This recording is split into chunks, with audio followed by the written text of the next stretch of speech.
ओम नमो नारायणाय, ओम नमो नारायणाय, ओम नमो नारायणाय। नमस्कार दर्शकों, आ गया है मेरा एक और नया वीडियो।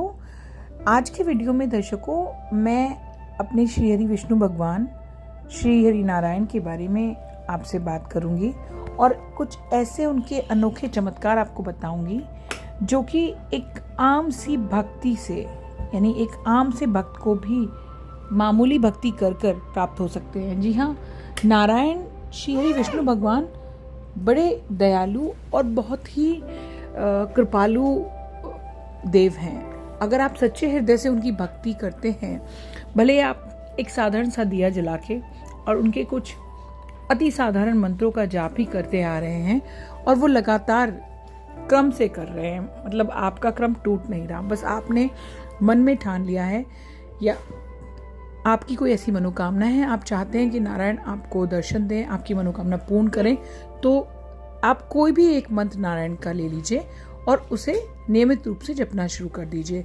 अगर आप दिया भी अर्पण नहीं कर सकते तो कोई एक ऐसा स्थान आपको पता होगा आपके घर में जहाँ पर नियमित रूप से बैठकर अपने नियमित दिनचर्या से निवृत्त होकर साफ सुथरे कपड़े पहनकर आप नारायण का ध्यान करते हैं।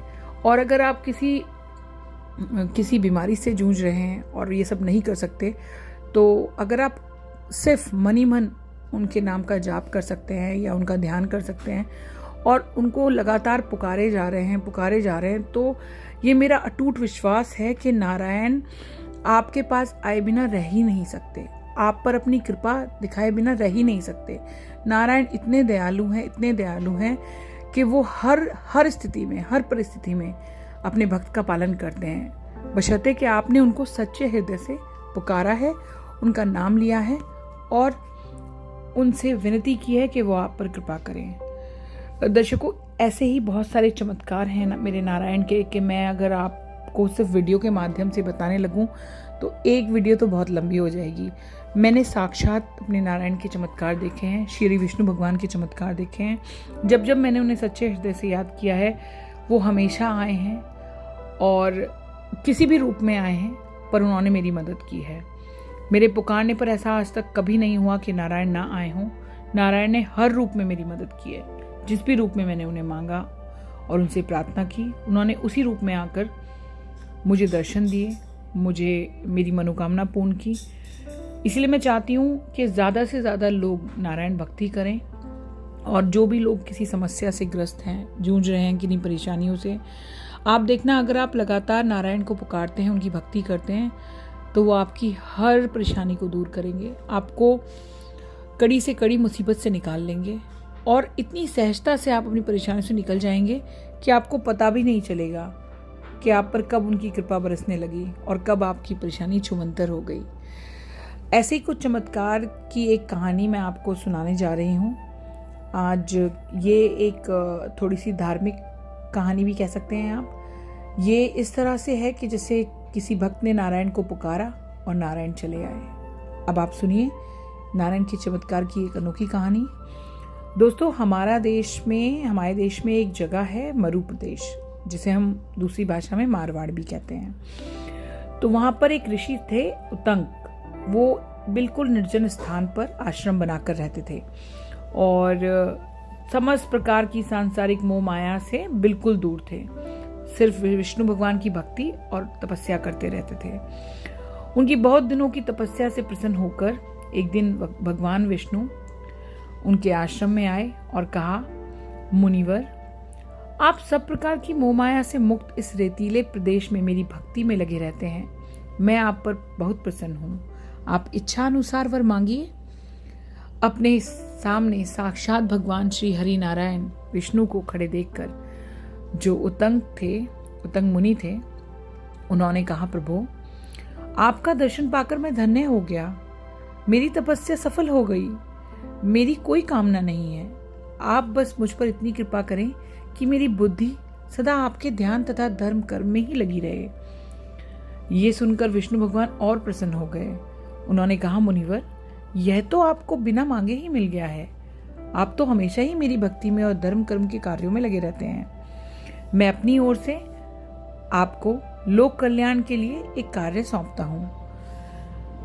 शीघ्र ही धुंधु नामक राक्षस इस मरु प्रदेश यानी मारवाड़ में छिपकर ऐसा उत्पात मचाएगा कि मानव, देव, यक्ष, गंधर्व सब त्राही त्राही करने लगेंगे। उसके वध के लिए आप इक्ष्वाकु वंशी राजा के पास जाकर प्रार्थना करना। मैं योग शक्ति से उनके शरीर में प्रविष्ट होकर धुंधु का वध करूंगा। वह राजा धुंधुमार के नाम से यश प्राप्त करेगा। भविष्य का ऐसा संकेत देकर भगवान चले गए। कुछ दिनों के बाद उतंग ने देखा कि मरु प्रदेश में यानी मारवाड़ में एक पहाड़ जैसा रेत का ऊंचा टीला उभर रहा है। ऐसा लगता था जैसे कभी कभी उसके भीतर से प्रचंड वायु का वेग निकलता था, यानी बहुत जोर का कोई तूफान एकदम से आता था और सारे मरु प्रदेश का जो रेत के कणों से उसको ढक देता था। एकदम अंधकार छा जाता था उस क्षेत्र में, जैसे तूफान आ जाता था और एकदम से सब कुछ अंधेरा अंधेरा जैसा हो जाता था। जो भी थोड़ा बहुत जनजीवन था वह सारा ही अस्त व्यस्त हो जाता था। उतंग मुनि का आश्रम भी उसके उत्पात से अछूता नहीं रहा। उनकी तपस्या में विघ्न पड़ने लगा। अब वो जब भी तपस्या करते और इस तरह का तूफान आता तो उनकी तपस्या में काफी विघ्न बढ़ जाता। उन्हें याद आया कि भगवान विष्णु ने ऐसी बात कही थी एक बार जब वो उन्हें दर्शन देने आए थे। ये अवश्य ही धुंधु राक्षस ने यहाँ छिपकर अपने ऊपर रेत का पहाड़ खड़ा कर लिया है तथा अपने श्वास प्रश्वास तथा शरीर की हलचल से उत्पात करता रहता है। भगवान विष्णु के बताए उपाय से इस राक्षस का वध करवाना चाहिए। उन्होंने यह सोचा और वह यह सोचकर इक्ष्वाकु वंशी राजा बृहदर्ष के पास गए और रेत में छिपे धुंधु के उत्पात के बारे में बताया। तो राजा बृहदर्ष ने कहा, मुनिवर, आपने राजा को उसके कर्तव्य की याद दिलाई, इसके लिए मैं आपका आभारी हूँ। प्रजा का कष्ट दूर करना हमारा धर्म है, परंतु मैंने अपने पुत्र कुवलाश्व को राज्य सौंपकर वानप्रस्थ जीवन बिताने का निश्चय कर लिया है। यह राज धर्म अब मेरा पुत्र कुवलाश्व पूरा करेगा। आपका अभिष्ट निष्फल नहीं होगा। उतंग ऋषि ने वर्तमान राजा कुवलाश्व को धुंधु की सारी बात बताई। कुवलाश्व ने कहा, मुनिदेव, मैं जानता हूँ धुंधु वरदान प्राप्त असुर है, पर उसे चाहे जो वरदान मिला हो उसका पाप, अत्याचार, उत्पात उसका ही नाश करेगा। आप हमें आशीर्वाद दीजिए और मार्गदर्शन कीजिए, हम धुंधु का वध करेंगे। राजा के पुत्रों तथा सेना ने पहाड़ को चारों ओर से घेर लिया और उसको खोदना शुरू कर दिया। अपने ऊपर कुछ हलचल होती महसूस कर धुंधु घोर गर्जन का रेत के पहाड़ के नीचे से निकला। उसके निकलते ही कुवलाश्व की बहुत सारी सेना तो रेत में ही दब गई और अनेकों राजकुमार उसके मुंह से निकलती अग्नि ज्वाला से भस्म हो गए। अपनी सेना तथा पुत्रों की ऐसी मृत्यु देख राजा कुवलाश्व क्रोध में भर उठे। उनके तेजोमय शरीर को देखकर ऐसा लगा जैसे भगवान विष्णु अपनी योगमाया से उनके शरीर में प्रविष्ट हो गए हैं। ये वही भगवान विष्णु का चमत्कार है जो भगवान विष्णु मुनिवर को बताकर गए थे, उतंग मुनि को, कि अगर धुंधु नाम का राक्षस आएगा तो आपको जो मैं समाज कल्याण का, जो मैं जन कल्याण का, जो मैं एक भार सौंप रहा हूं, अगर आप वैसा करते हैं तो मैं अपनी योग माया से प्रकट होऊंगा। तो देखिए, इसमें यही बताया गया है कि उनके शरीर से जो ज्वाला निकली, जब वो क्रोध में आए, जो कुवलाश्व थे, तो ऐसा लगा जैसे भगवान विष्णु ही अपनी योग माया से उनके शरीर में प्रविष्ट कर गए हों। कुवलाश्व ने अपने योग बल से धुंधु की मुखाग्रि को बुझा दिया, क्योंकि जो धुंधु थे वो उनके मुंह से बार बार आग उगल रहे थे लोगों, ताकि लोग उसमें भस्म हो जाएं। लेकिन जब विष्णु भगवान उनके अंदर आ गए, कुवलाश्व के अंदर, तो उन्होंने अपनी योग माया से उसको बुझा दिया और एक ही दिव्यास्त्र से उसका सिर धड़ से अलग कर दिया। उस राक्षस को मारकर कुवलाश्व ऋषि उतंग के पास आए और कहा, मुनिवर, धुंधु को हमने मार दिया। आप तथा प्रजा अब सुख शांति से बिना विघ्न बाधा के अपना कार्य कर सकते हैं। उतंग ने राजा को आशीर्वाद देते हुए कहा, राजन, आपका कल्याण हो। आज से आप धुंधुमार के नाम से यश प्राप्त करेंगे और जनहित के लिए किया गया आपके पुत्रों तथा सैनिकों का यह बलिदान व्यर्थ नहीं जाएगा। तो दोस्तों, इस तरह से भगवान किसी के द्वारा भी आपकी मदद करने के लिए प्रकट हो जाते हैं। ये कहानी मैंने आपको इसलिए समझाई क्योंकि देखिए, एक तो आपको एक शास्त्र में वर्णित एक पुण्य कथा को सुनने का मौका मिला, तो आपके भी कुछ पाप नष्ट हुए, और मैंने अपने मुख से सुनाई तो मेरे भी कुछ पाप नष्ट हुए।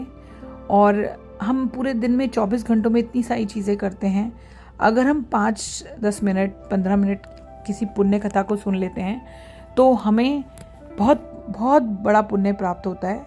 और इस तरह के पुण्य एकत्रित होकर हमें अपनी परेशानियों से निकाल लेते हैं। और ये तो साक्षात श्री नारायण के एक तरह से आप कह सकते हैं कि उनके ही जो चमत्कार, उनकी जो महिमा है, ये उसी की कथा मैंने आपको सुनाई है।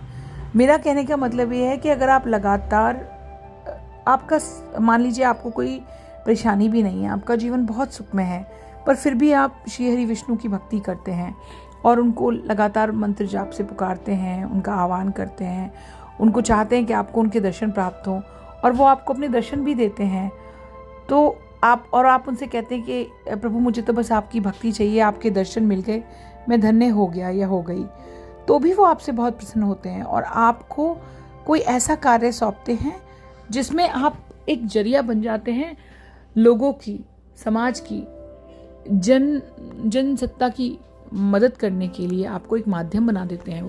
वो चाहते हैं कि आप दुनिया का भला करें, आप दुनिया के लिए कुछ करें।